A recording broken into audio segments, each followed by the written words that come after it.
Welcome back sa aking channel! Nandito na naman po ang inyong lingkod, ang inyong kusinerang guro. At for today's video, tuturuan ko kayo kung paano gumawa ng eggless puto. Malambot na, masarap pa. So ano pang hinihintay natin? Let's get started! Unahin muna natin ang mga dry ingredients. Sa isang bowl, maglagay tayo ng 2 cups of all-purpose flour. Salain natin ito upang mawala yung mga lumps nito.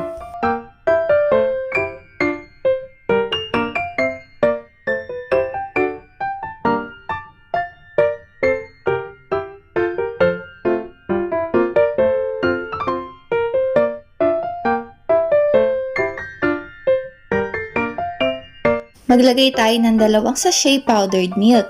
Birch tree yung ginamit ko dito, pero kahit anong brand naman ay pwede. 3/4 cup ng white sugar, 2 tablespoon baking powder, and pinch of salt.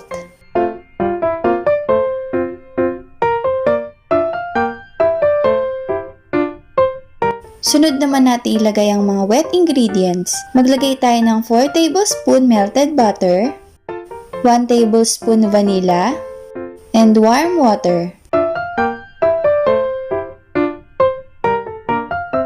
Haluin lang ito hanggang sa makombine ang mga ingredients.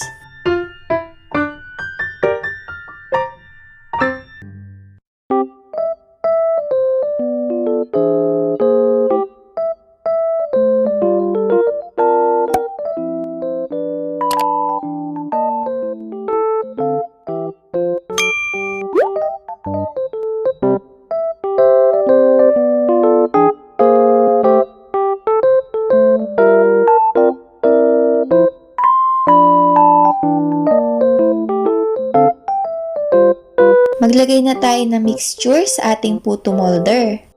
Ito pong molder na ginamit ko ay large size.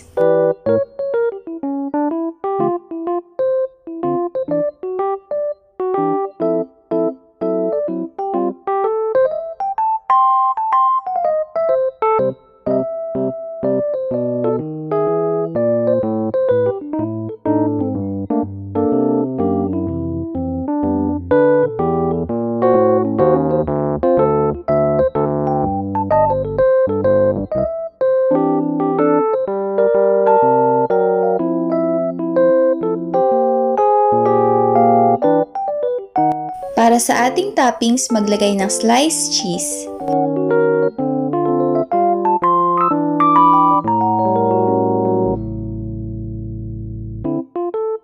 I-arrange ito sa ating steamer. So, sa 2 cups na harina ay nakagawa ako ng 14 pieces na puto.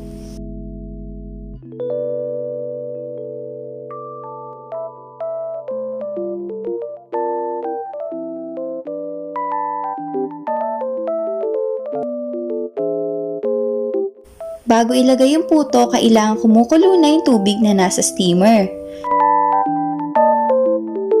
Takpan lang ito at hintayin maluto sa loob ng 13 minutes. Kailangan ng apoy ay nasa high heat.